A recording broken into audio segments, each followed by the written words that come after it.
ఆరే రుచులని అనుకున్నానే నిన్నటి వరకు ఏడో రుచినే కనుగొన్నానే నీ ప్రేమతో രുചികളാണെന്ന് ഞാൻ കണ്ടു ഇന്നലെ വരയിൽ ഏഴാം രുചിയും ഉണ്ടെന്നറിഞ്ഞു നീ പ്രേമത്തോ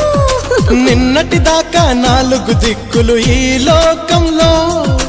ഇന്നു മുതൽ నువ్వే దిక్కు ఎన్ లోകത്തിൽ മനസ്സിലായോ నీ పలుకులే కీరవాణి నా పెదవితో తాళమేయని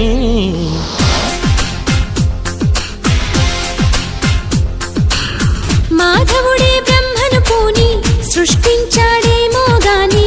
60 కేజీల చిలిపితనాన్ని అలుపన్నది ఎరుగని రవితేజాన్ని